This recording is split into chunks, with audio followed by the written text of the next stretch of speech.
Hello friends, तर स्वागत आहे तुमचं आपली या यूट्यूब चॅनलवरती. मित्रांनो, चॅनलवर नवीन असाल तर चॅनलला सबस्क्राईब नक्की करा आणि अशाच नवनवीन अपडेट्स पाहत राहा. अनुजा शांतपणे समोर पाहत स्टेजकडे चालत गेली. तिच्या मागोमाग अभिराजही आला. तिथे उपस्थित असलेल्या सर्व रिपोर्टर्सकडे त्याची नजर अतिशय थंड पण तीक्ष्ण होती. प्रत्येकाला रोखून पाहत तो स्टेजवर उभा राहिला. हात पॅन्टच्या खिशात घालत सर्वांकडे कठोर नजरेने पाहत तो म्हणाला, काय झालं आहे?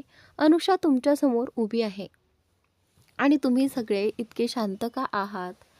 ना तुम्ही जंगली लांडग्यासारखे तिच्यावर तुटून पडलात, ना वेड्या कुत्र्यांसारखे निरर्थक प्रश्न विचारत आहात. त्याचे शब्द ऐकून सर्वांनाच आपला अपमान झाल्याची जाणीव झाली. सगळ्यांना स्पष्ट समजत होतं की अविराज आज एअरपोर्टवर घडलेल्या घटनेबद्दलच बोलत होता. कदाचित म्हणूनच अभिमन्यूने आधीच ते व्हिडिओ स्क्रीनवर दाखवले होते. तरीही त्या क्षणी सगळे इतके गप्प होते की संपूर्ण हॉलमध्ये फक्त अविराजचा आवाज घुमत होता. कुणालाही त्याच्या शब्दांना उत्तर देण्याची हिंमत होत नव्हती. सर्वांना गप्प पाहून अविराज पुन्हा बोलला, यावेळी थोडा ओरडतच. काय झालं? सगळ्यांची तोंड बंद का आहेत? जेव्हा ती एकटी असते तेव्हा तिच्यावर प्रश्नांची सरबत्ती करता, मग आता सगळे गप्प का? मी इथे स्वतः उभा आहे. विचारा, ज्याला जे काही विचारायचं आहे ते विचारा. Ask her whatever fucking meaningless questions you all have ask. अविराजला इतक्या रागात पाहून अनुषालाही घाबरली. तिने त्याला कधीच अशा प्रकारे ओरडताना पाहिलं नव्हतं. तो मुळातच कमी बोलणारा माणूस होता. अनुषा गप्प उभी होती, एक हात दुसऱ्या हातात घट्ट पकडून. अविराज बोलून थांबताच एका सिनियर रिपोर्टरने धाडस करत प्रश्न विचारला, मिस्टर ASR, तुम्ही मिस अनुषासाठी स्पष्टीकरण का देत आहात?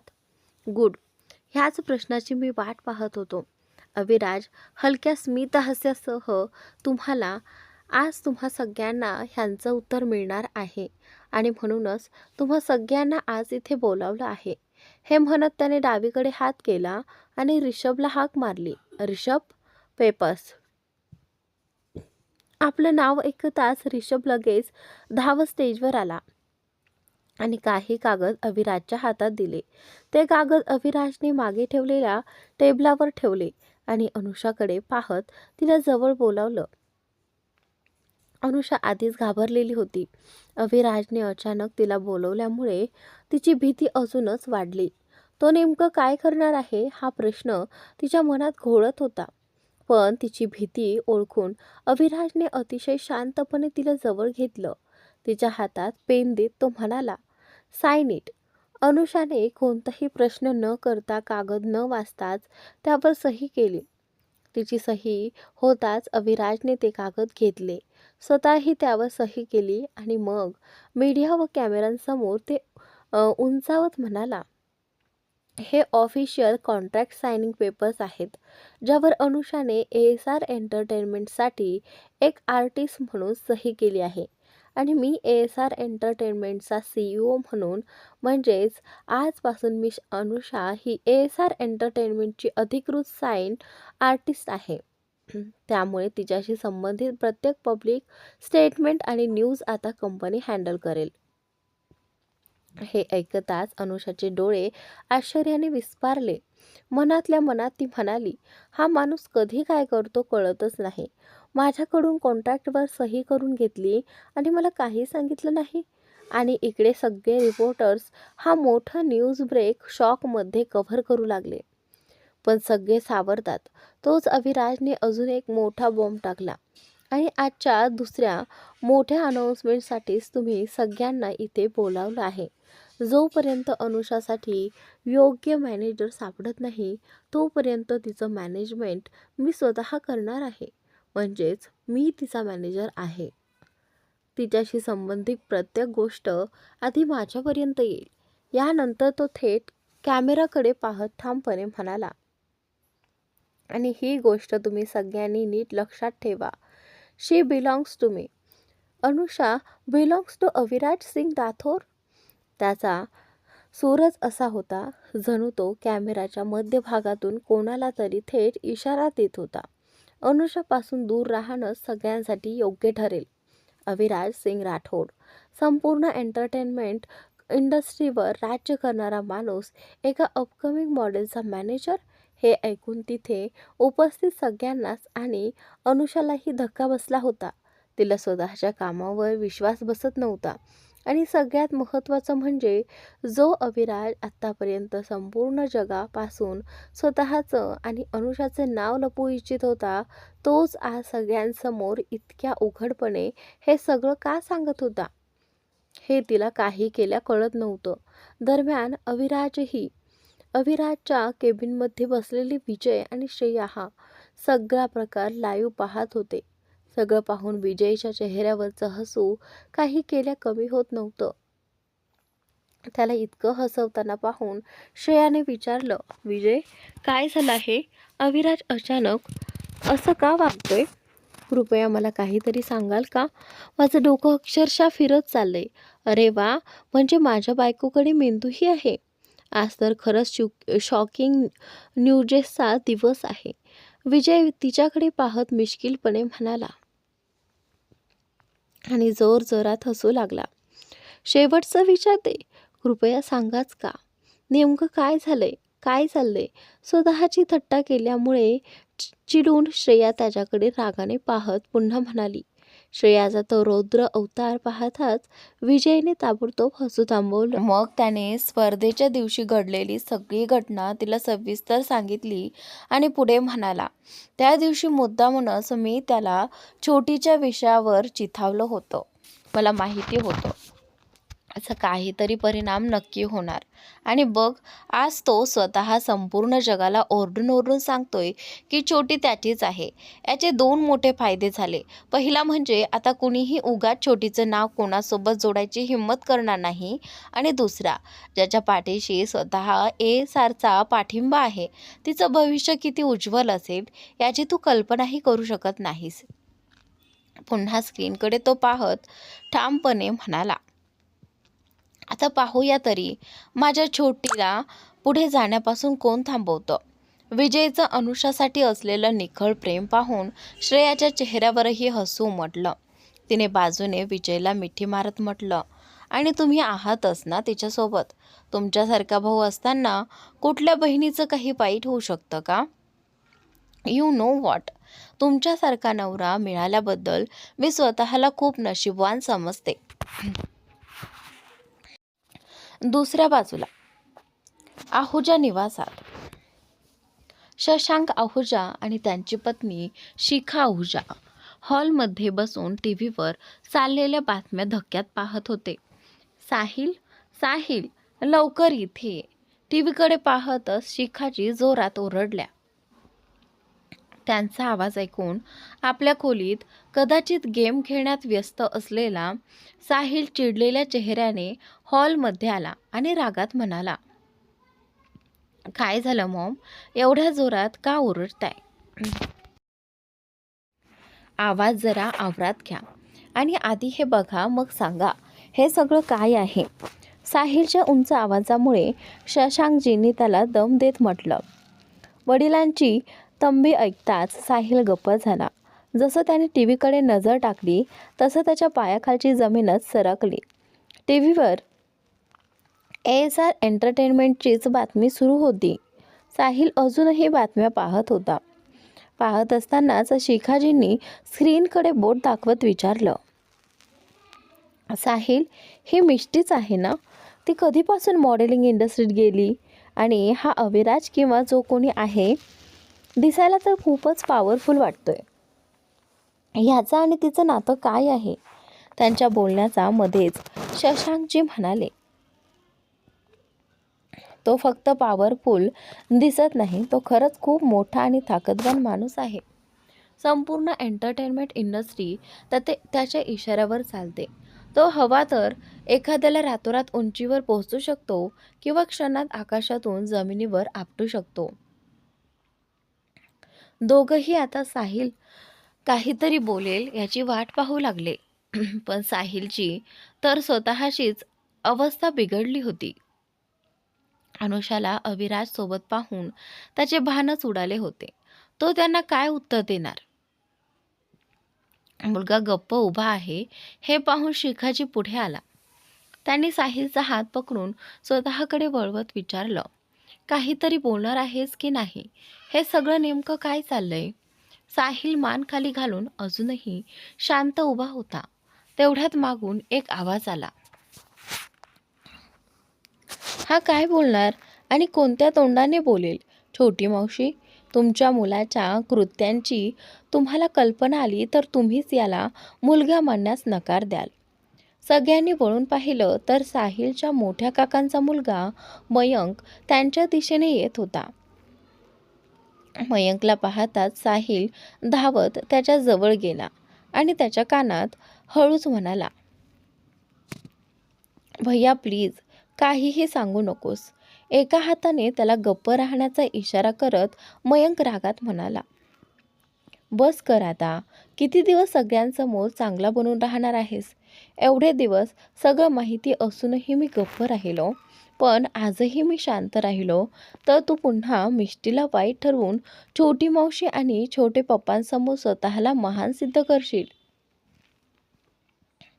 मग तो थेट शशांकजींसमोर उभा राहिला आणि शिखाजींकडे पाहत म्हणाला, हो छोटी मावशी, ही तुमची मिष्टीच आहे, जिला तुमच्या मुलाने जवळजवळ 2 वर्षांपूर्वी निर्दयीपणे फसवून सोडून दिलं होतं. हे ऐकताच मिस्टर आणि मिसेस आहुजा हादरून साहिलकडे पाहू लागले. मयंकने पुढे बोलणं सुरू ठेवलं आणि साहिलने अनुषासोबत जे काही केलं होतं ते सगळं सांगत म्हणाला, हो तुम्ही बरोबर ऐकलत. तुमच्या मुलाने त्या निरागस गोड मुलीबरोबर त्यांनी तिला अशा अवस्थेत आणून सोडलं होतं की ती जणू जिवंत प्रेतासारखी आयुष्य जगत होती. मी स्वतः नर्सिंग होममध्ये जाऊन तिला भेटायचो. माझ्या डोळ्यांनी तिची अवस्था पाहिली आहे. हे बोलताना मयंक रागाने साहिलकडे पाहत पुढे म्हणाला, आणि हा निर्लज्ज माणूस इतके दिवस तुम्हा सगळ्यांना तिच्या विरुद्ध चुकीच्या गोष्टी सांगत राहिला. जेव्हा जेव्हा तुम्ही मिष्टीबद्दल विचारायचात तेव्हा हा एकतर विषय टाळायचा, नाहीतर मिष्टीलाच तुमच्या नजरेत वाईट ठरवायचा. यानंतर तो चालत शिखाजींकडे गेला आणि म्हणाला, छोटी मम्मी, तुम्ही जेव्हा जेव्हा याला फोनवर बोलताना पाहायचात ना, तेव्हा हा त्या घाणेरड्या मुलीशी बोलत असायचा, जिने मिष्टीसारख्या निरागस मुलीला फसवलं. आणि नशिबाचा खेळ बघा, ती मुलगी ही फसवणूक करणारीच निघाली. तिनेही तुमच्या मुलाचा फक्त टाइमपाससाठी उपयोग केला आणि शेवटी यालाही धोका दिला. पण या सगळ्यांच्या खेळात त्या बिचाऱ्या निष्पाप मुलीचं आयुष्य पूर्णपणे उद्ध्वस्त झालं. हे बोलताना मयंकच्या डोळ्यात अश्रू आले होते. सगळी हकीकत ऐकून शिखाजी तिथेच जमिनीवर कोसळल्या. त्यांना विश्वासच बसत नव्हता की त्यांच्या मुलाने कुणासोबत असं वागणं केलं असेल.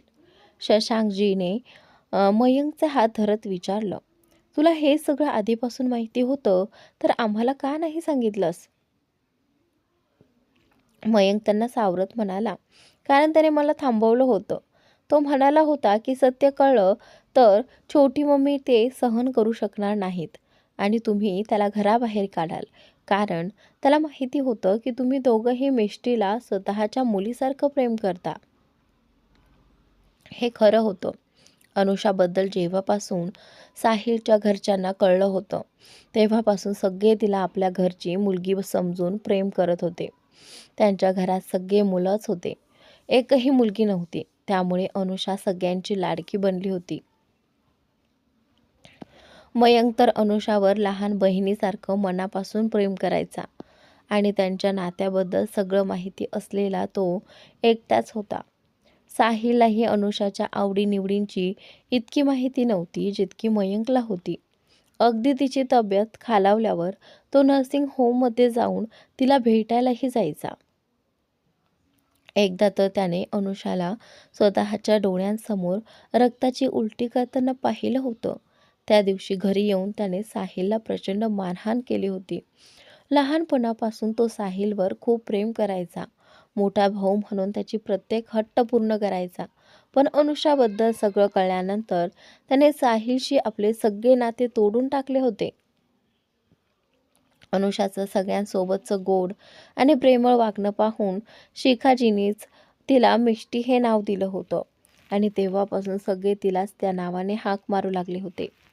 जमिनीवरून स्वतःला सावरत उभ्या राहत शिखाजी साहिलकडे गेल्या आणि त्याच्या गालावर जोरदार थाप मारत थरथरत्या आवाजात म्हणाल्या, तू माझा मुलगा असूच शकत नाहीस. तू कोणासोबत असं कसं वागू शकतोस? त्या मुलीने तुझं काय बिघडवलं होतं? बिचारीने लहानपणीच वडील गमावले. आई असूनही आईचं ममत्व नाही. सगळं माहिती असूनही तू, अरे ती वेडी तुलाच आपलं सगळं मानत होती, शेवटचा आधार, आणि तू तिच्यासोबत असं केलंस? छी! शशांकजींनी रागाने साहिलचा हात धरला आणि त्याला ओढत घराच्या मुख्य दरवाजाबाहेर काढत ओरडले, या घरातून लगेच निघून जा आणि पुन्हा कधीही आमच्यासमोर तुझा चेहरा दाखवू नकोस. साहिल काही बोलण्याआधीच त्यांनी त्याच्या तोंडावर दरवाजा बंद केला. बंद दरवाजाकडे रोखून पाहत साहिल दात ओठात आवळत म्हणाला, हे सगळं तुझ्यामुळे झालं आहे अनुषा. मी तुला सोडणार नाही. आणि रागाच्या भरात तो आपल्या कारमध्ये बसून तिथून निघून गेला. तोपर्यंत मीडिया कॉन्फरन्स संपली होती. सगळे रिपोर्टर्स निघून गेले होते. अनुषा अजूनही तिथेच एखाद्या पुतळ्यासारखी उभी होती. अविराज स्टेजवरून खाली उतरला तेव्हा त्याला अनुषा तशीच उभी दिसली. तो पुन्हा तिच्या जवळ गेला. तिचा हात धरून म्हणाला, बाळा काय झाले? अशीच उभी राहणार आहेस का रात्रभर? हॉलमध्ये अजूनही अभिमन्यू उपस्थित होता. त्याच्यासमोर अविराज स्वतःशी अशा पद्धतीने बोलताना पाहून अनुषा हळूच म्हणाली, अवी आजूबाजूला एकदा पहा ना. तिने हळू आवाजात बोललं असलं तरी अभिमन्यूच्या कानावर ते स्पष्टपणे पडलं. तो थोडा अवघडल्यासारखा हसत अनुषाकडे पाहून म्हणाला, अरे नाही मॅडम, माझ्यामुळे अजिबात अवघड वाटून घेऊ नका. मला तर आधीपासूनच थोडीफार कल्पना आहे, थोडं अंदाज होतो. आज तर सर्व प्रूफही मिळालं. असं म्हणत त्याने आपले दात दाखवले. त्याचे दात बघून अनुषाला अजून जमिनीत विलीन होण्यासारखं वाटत होतं. तिने अविराजकडे थोडंसं घुरून पाहत म्हणाली, आज घरी जाऊ मग तुला दाखवते. आणि नंतर थोडं अडकवून अभिमन्यूकडे पाहत म्हणाली, थेट सांगते, पहिलं म्हणजे तुम्हाला मला आप किंवा मॅम म्हणायची काहीच गरज नाही. जसं तुम्ही मला इतक्या दिवसांपासून बोलत आला आहात तसंच बोलत राहा प्लीज. आणि दुसरी गोष्ट, जितकं लोकांना माहिती आहे तितकंच त्यांना राहू द्या. बाकी कोणाला जास्त काही सांगण्याची गरज नाही. ओके? मला आशा आहे तुम्हाला समजलं असेल. त्याचं बोलणं समजून अभिमन्यूने लगेच होकारार्थी आपले डोके हलवले. हो नक्की. You don't need to be worried. हे सांगत तो तिथून निघत असताना अनुषाने काही आठवताच त्याला थांबवत बोलली, अरे डायरेक्टर अभिमन्यू, एक सेकंड, मला तुमच्याकडून काही विचारायचं होतं. त्याचं बोलणं ऐकून अभिमन्यूने तिथे थांबून तिच्याकडे वळून विचारलं. हो, अनुषा जवळ जाऊन म्हणाली, तुम्हाला आकृतीबद्दल काही माहिती आहे का? असेल तर कृपया मला सांगा, आणि नसेल तर तुम्ही शोधू शकाल का? तिचे प्रॉब्लेम सॉल्व करण्याचा प्रयत्न करू शकाल का? मी तुम्हाला ह्याबद्दल बोलते कारण मी पाहिले ती तुमच्याशी खूप जवळ आहे.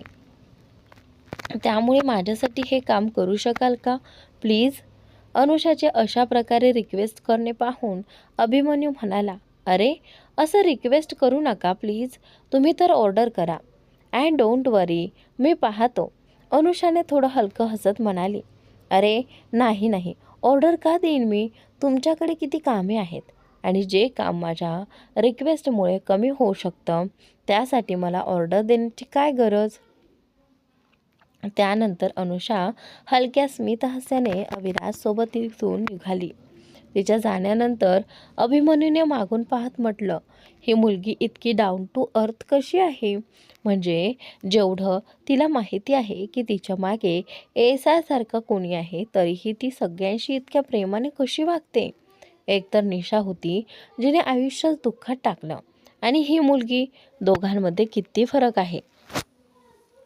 त्यांचं बोलणं ऐकून ऋषव त्याच्या जवळ आला आणि खांद्यावर हात ठेवून म्हणाला, "अभि नव्हे तर शॉक होऊ शकतोस.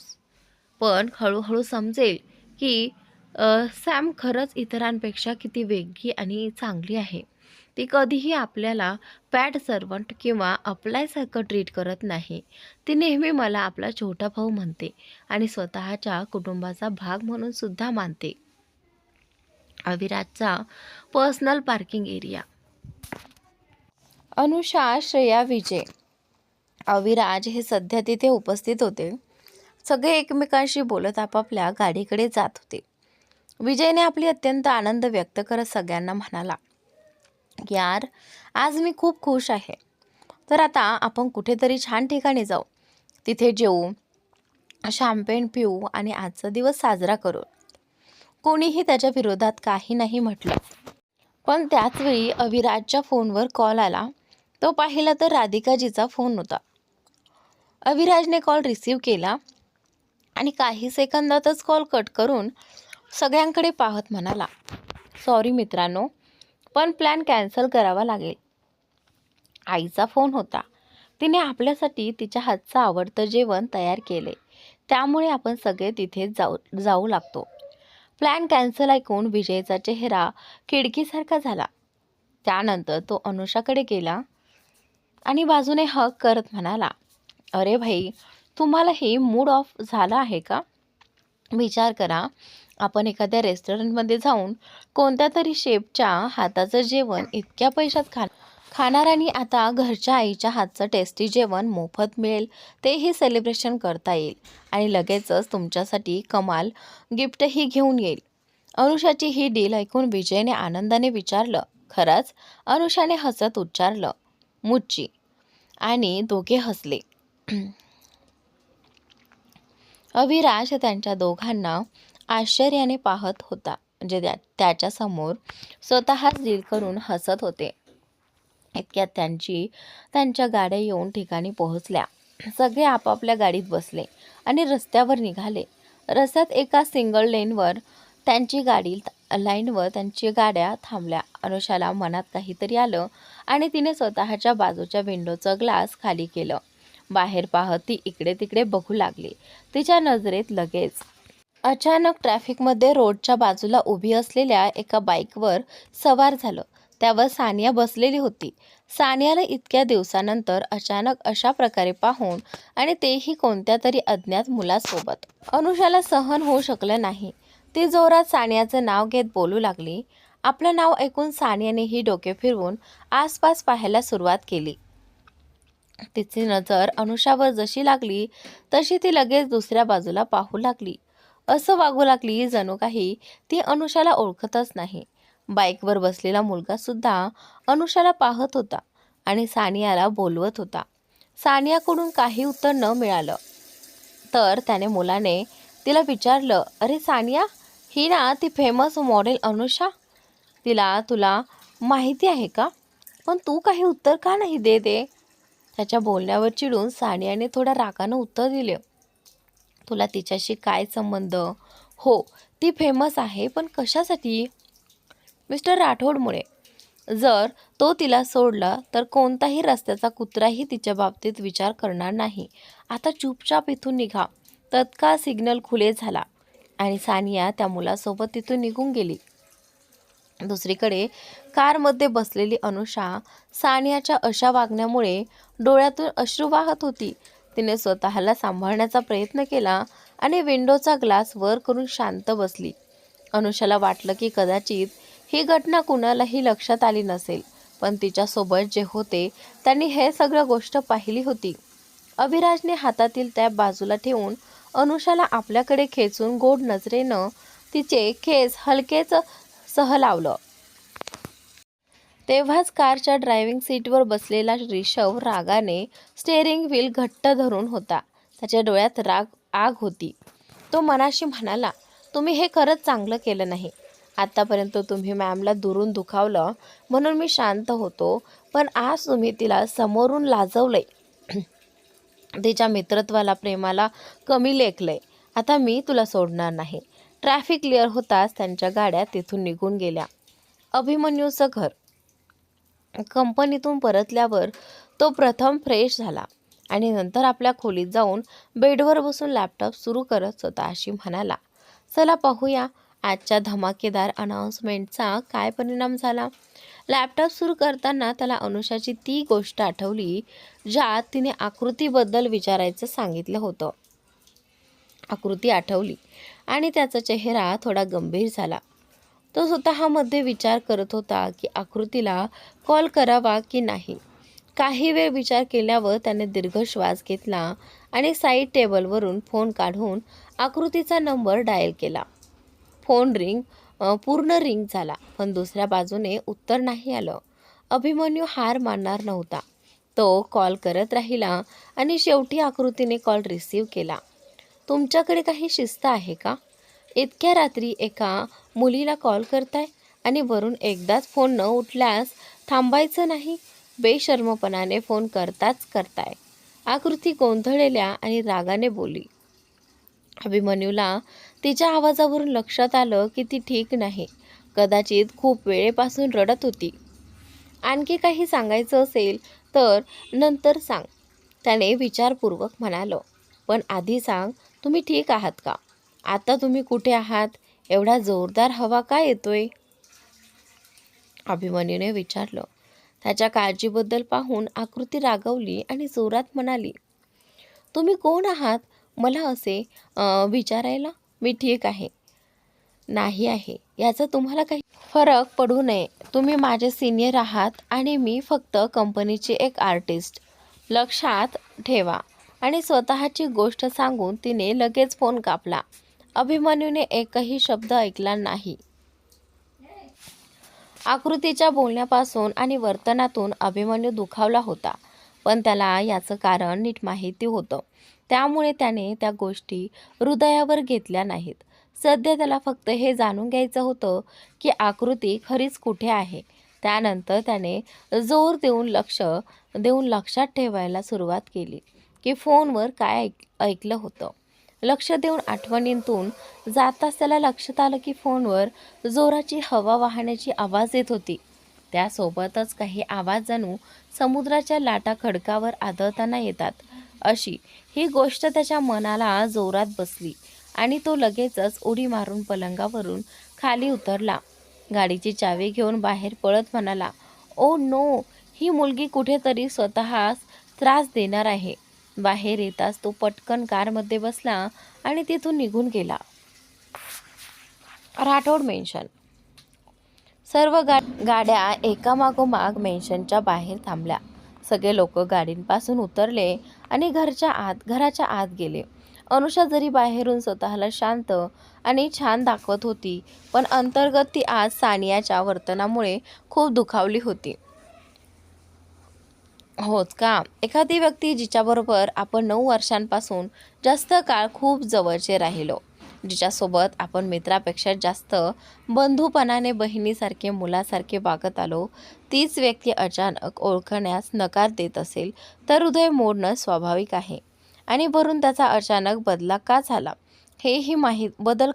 हेही माहीत नसेल. सगळ्यांना माहिती होतं की अनुषा या क्षणी कशी आहे. सगळ्यांचा मूड देखील खराब झाला होता. आधी जसे सर्व शांत होते तसेच ते आत शांत झाले होते. पण राधिकाजींना त्रास न देण्यासाठी आणि अनुषाचा मूड हलका करण्यासाठी सगळे लोक सामान्य वर्तन करत राहिले. ते आत आले तेव्हा किचनच्या दिशेने राधिकाजी आनंदाने हॉलमध्ये येताना दिसली. राधिकाजी जवळ येऊन अनुषा आणि अविराज दोघांनाही एकत्र मिठीत घेत म्हणाल्या, मी आज खूप खुश आहे. माझी दोन्ही मुलं एकत्र आहेत. फक्त आता तुमचं लग्न व्हावं आणि माझं हृदय शांत व्हावं. अनुषाने फक्त जबरदस्तीने स्मित केलं तर अविराज राधिकाजींपासून दूर जाऊन म्हणाला, आई, जे होणार आहे ते होईलच. आता लक्ष द्यायच्या अनेक गोष्टी आहेत. अविराजची ही गोष्ट ऐकून राधिकाजी थोडं रागावल्या आणि म्हणाल्या, अरे तूही माझ्या आनंदाला नष्ट केलंस.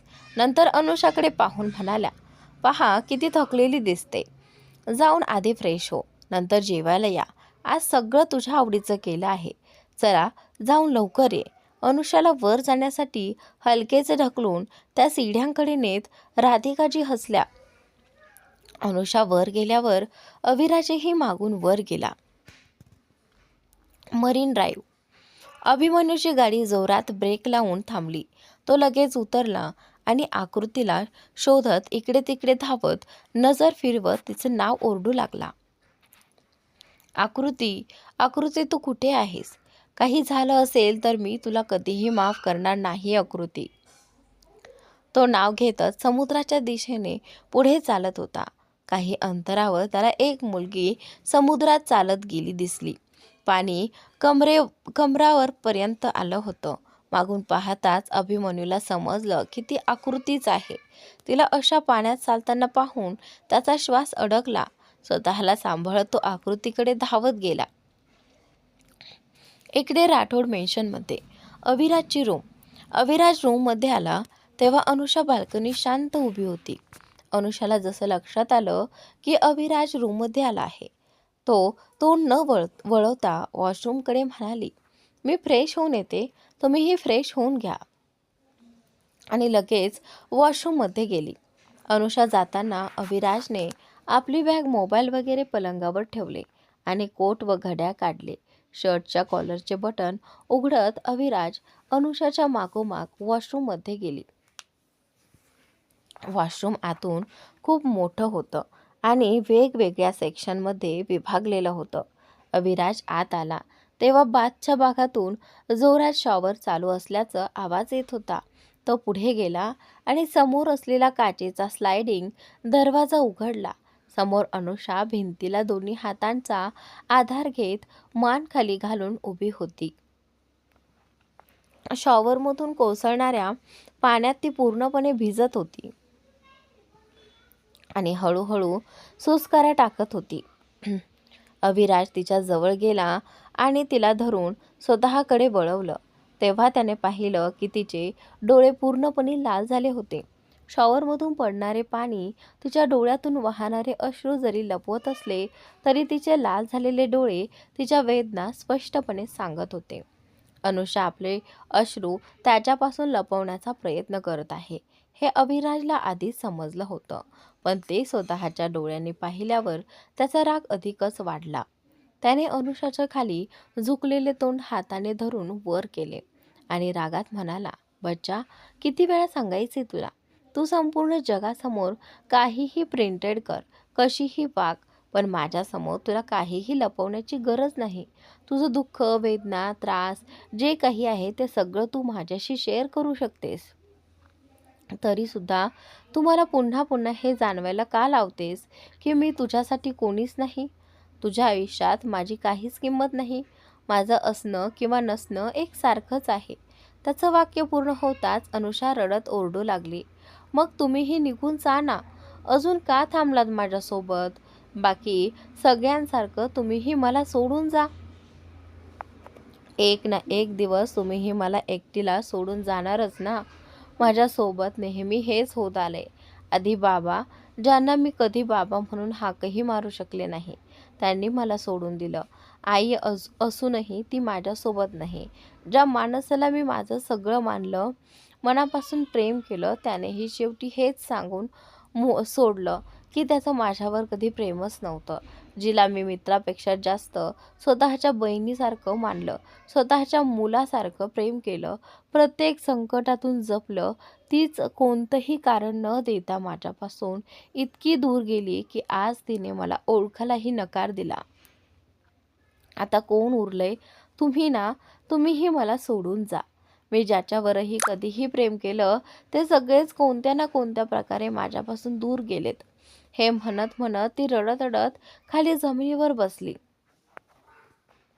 अनुषाचं बोलणं ऐकून अविराजला जाणवलं की कदाचित या क्षणी तिला असं काही बोलायला नको होतं, पण तिची ही अवस्था पाहून त्यालाही समजत नव्हतं की तिला आता काय बोलावं.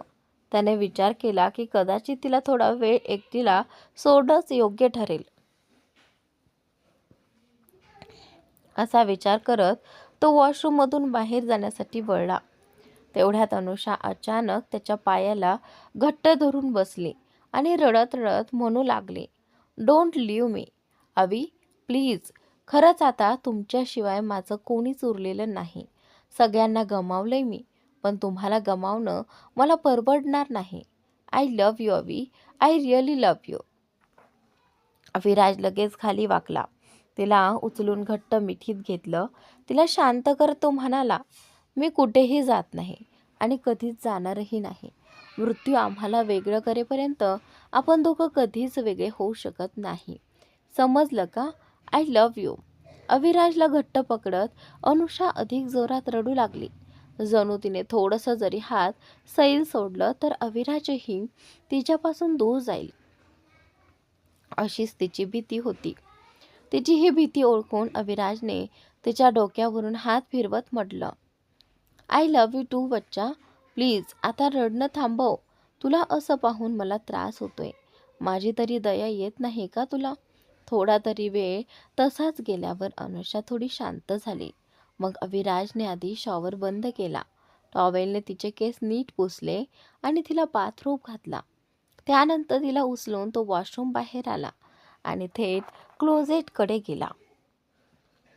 दुसरीकडे मरीन ड्रायव्हर. आकृती थांब. वेडी झाली आहेस का? काय करतेस तू? स्टॉप आकृती. अभिमन्यू आकृतीच्या दिशेने धावत जोरजोरात तिचे नाव ओरडत होता. अचानक आपलं नाव ऐकून आकृतीने मागे वळून पाहिलं तर अभिमन्यू तिच्या खूप जवळ आलेला होता. त्याला अचानक तिथे पाहून आकृती घाबरून म्हणाली, तू तू इथे काय करतोयस? बघ, इथून निघून जा. असं म्हणत ती आणखी वेगाने पाण्यात पुढे जाऊ लागली. ती इतक्या खोल पाण्यात गेली होती की एक मोठी लाट आली तर ती बुडून गेली असती. हे पाहताच अभिमन्यू आणखी वेगाने तिच्याकडे धावला. एक मोठी लाट आली. ती पाहून आकृतीने शांतपणे डोळे बंद केले आणि तिथेच उभी राहिली. पण त्याआधी तर मित्रांनो, आजचा भाग इथे संपलेला आहे. पुढील भाग नक्की पहा आणि चॅनलला सबस्क्राईब नक्की करा.